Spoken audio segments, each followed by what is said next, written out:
Hello my dear friends, once again most welcome. एक बार फिर से आप सभी दोस्तों का स्वागत है 24 आवर डिफेंस आपके यूट्यूब चैनल पर। Most welcome. जितने भी दोस्त हमारे साथ सेशन में ज्वाइन हो चुके हैं, आप सभी लोगों का मोस्ट वेलकम एक बार फिर से। आइए डिस्कस करते हैं आज के हमारे सेशन में। देखते हैं कौन कौन से क्वेश्चन हैं जो हमारे डेली करंट अफेयर के सेशन में मोस्ट इंपॉर्टेंट होने वाले हैं डियर। और याद रखिएगा, ये आपका विशेष सेशन जो है डिफेंस से संबंधित जितने भी एग्जाम हैं, वो चाहे एयरफोर्स हो, नेवी हो, एनडीओ हो, सीडीएस हो, एफकैट हो, हर प्रकार के एग्जाम के लिए मोस्ट इंपॉर्टेंट होने वाला है। ठीक है, तो आइए शुरू करते हैं आज के हमारे सेशन को और बढ़ते हैं अपने क्वेश्चन श्रृंखलाओं की तरफ। पहला क्वेश्चन आप लोगों के सामने आ चुका है। क्या है? फर्स्ट क्वेश्चन आप लोगों का है कि 12 नवंबर 2022 को प्रधानमंत्री नरेंद्र मोदी ने रामागुंडम तमिलनाडु में कितनी राशि की परियोजनाओं का शिलान्यास किया है और उन्हें राष्ट्र को समर्पित किया है? फर्स्ट क्वेश्चन आप लोगों के सामने है। ठीक है, कौन सा है? रामागुंडम तमिलनाडु में।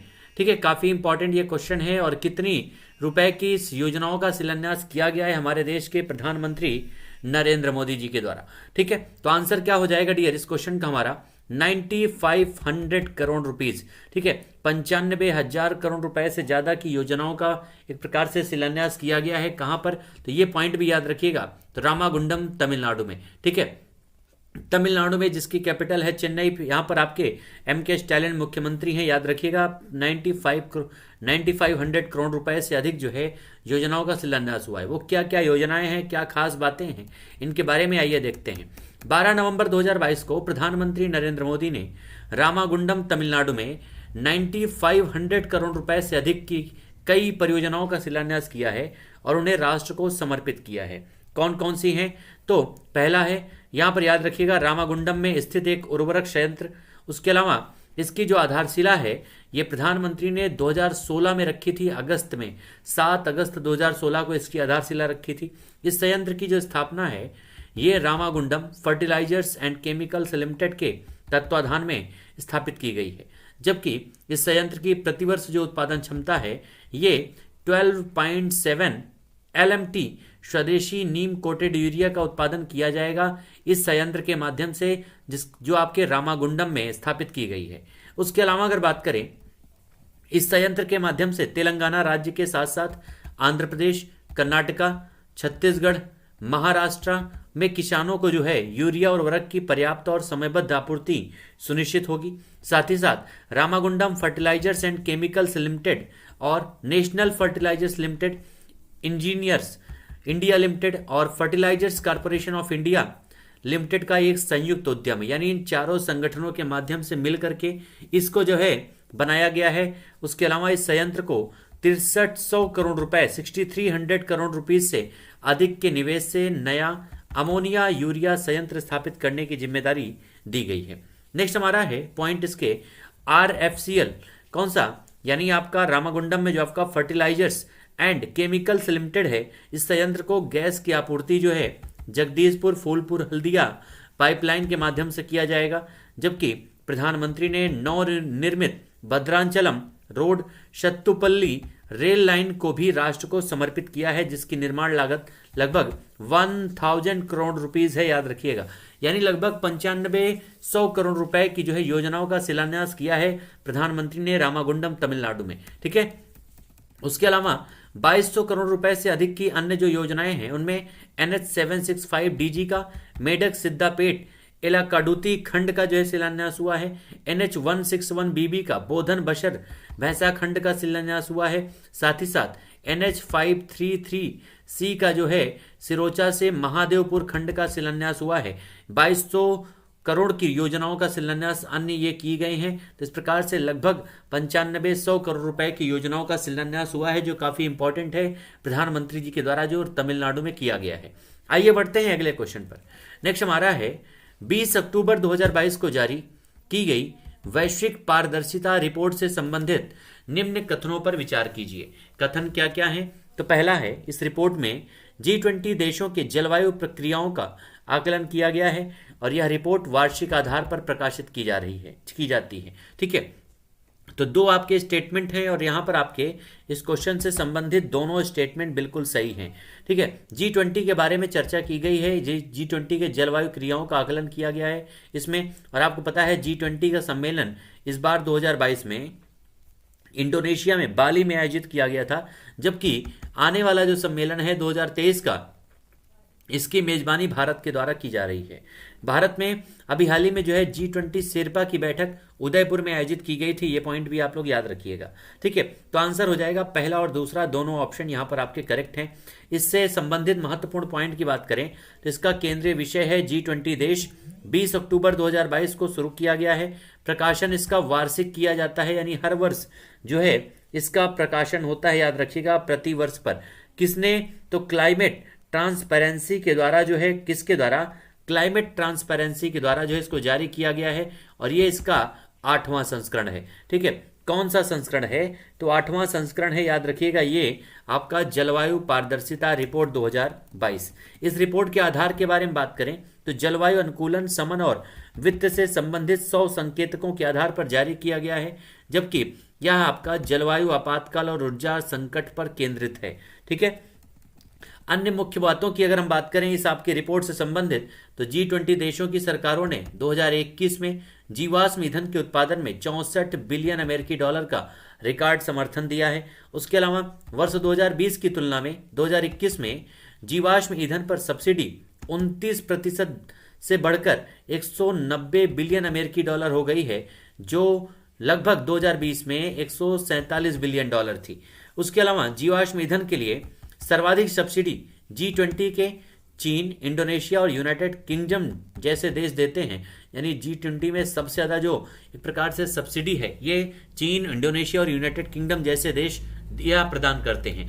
ठीक है, उसके अलावा 2016 से लेकर के 2021 के बीच में G20 देशों के बिजली उत्पादन में नवीकरणीय ऊर्जा की हिस्सेदारी में काफ़ी बढ़ोतरी हुई है, और भारत को वर्ष 2021 में अत्यधिक गर्मी के कारण सेवा, विनिर्माण, निर्माण और कृषि क्षेत्र में काफ़ी नुकसान हुआ है, और मीथेन उत्सर्जन में भी लगातार वृद्धि हो रही है, ऐसा इस रिपोर्ट में बताया गया है। ठीक है, उसके अलावा अगर हम G20 के बारे में चर्चा करें तो G20 जो आपका देश है ये 1999 में इस संगठन को निर्मित किया गया था, जिसमें 20 देश हैं और एक संगठन है जिसका नाम है यूरोपियन यूनियन। ठीक है, यूरोपियन यूनियन 2022 में, जैसा भी हमने आपको बताया, इंडोनेशिया बाली में आयोजन किया गया है 15 से 16 नवंबर को, और G20 सम्मेलन 2023 का जो आयोजन है ये भारत में नई दिल्ली में 9 से 10 सितंबर 2023 में आयोजन किया जाएगा। ठीक है, चलिए तो आइए बढ़ते हैं अगले क्वेश्चन की तरफ। ये आपका काफ़ी इंपॉर्टेंट क्वेश्चन था G20 से संबंधित जो हम लोगों ने डिस्कस किया। अगला है नवंबर 2022 में आयोजित अंतर्राष्ट्रीय परिवार नियोजन सम्मेलन से संबंधित निम्न कथनों पर विचार कीजिए। क्या है कथन, कौन से हैं? तो पहला आपका स्टेटमेंट है कि यह सम्मेलन 14 से 17 नवंबर 2022 के मध्य में पटाया शहर, थाईलैंड में आयोजित किया गया है। दूसरा है, इस सम्मेलन में भारत ने परिवार नियोजन नेतृत्व में उत्कृष्टता पुरस्कार जीता है 2022 का। ठीक है, तो आपके दोनों स्टेटमेंट जो आपके इस क्वेश्चन में दिए गए हैं ये दोनों स्टेटमेंट बिल्कुल करेक्ट हैं, याद रखिएगा, बिल्कुल सही हैं। इस क्वेश्चन के बारे में अगर हम बात करें तो आयोजन हुआ है इसका 14 से 17 नवंबर 2022 को, कहां पर? पटाया शहर, थाईलैंड में, जिसकी थीम है family planning plus universal health coverage, innovate, collaborate, accelerate, ये इसकी थीम रखी गई है। जबकि इस सम्मेलन में भारत ने परिवार नियोजन के नेतृत्व उत्कृष्टता पुरस्कार 2022 का जीता है, और भारत ही एकमात्र ऐसा देश है जिसे कंट्री श्रेणी में ये पुरस्कार प्राप्त हुआ है, याद रखिएगा, कंट्री श्रेणी में पुरस्कार प्राप्त करने वाला ऐसा भारत पहला देश है, याद रखिएगा, काफ़ी इंपॉर्टेंट है ये पॉइंट आपका। ठीक है, उसके अलावा अन्य इसके पॉइंट्स की अगर हम बात करें तो यह पुरस्कार आधुनिक गर्भ निरोधक तरीकों तक पहुंच को बेहतर बनाने तथा उन्हें अपनाने के कार्य को सुनिश्चित करने के साथ साथ परिवार नियोजन की अपूर्ण आवश्यकता को महत्वपूर्ण रूप से पूरा करने में भारत की उपलब्धियों को मान्यता देता है। जबकि भारत में अभी हाल ही में 15 से 49 आयु वर्ग की वर्तमान में विवाहित महिलाओं में परिवार नियोजन के लिए कुल डिमांड सेटिस्फाइड जो वर्ष 2015 से 16 में 66% थी, ये बढ़कर के 2021 में ये कितनी हो गई है?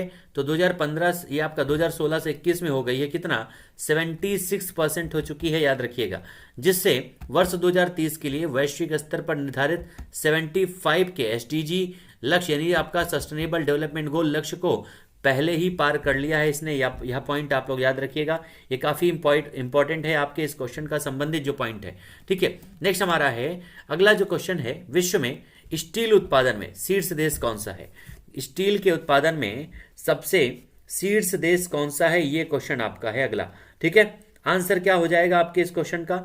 चाइना है, जापान है, अमेरिका है या फिर रूस है? ठीक है, क्या हो जाएगा आपके इस क्वेश्चन का करेक्ट आंसर? ठीक है, चलिए तो आंसर क्या हो जाएगा डियर? सबसे स्टील में आपके विश्व में स्टील के उत्पादन में सबसे टॉप पर कौन है? तो उसका नाम है चाइना। शीर्ष पर कौन है? तो चाइना सबसे शीर्ष पर है, याद रखिएगा। चाइना में इस समय जो हेड है उनका नाम है शी जिनपिंग। कैपिटल क्या है? बीजिंग। संघाई में यहीं पर आपका जो है एक प्रकार से एनडीबी बैंक है, न्यू डेवलपमेंट बैंक जो आपका है। ठीक है, चलिए तो इस प्रकार से आंसर है हमारा चाइना इस क्वेश्चन का करेक्ट आंसर।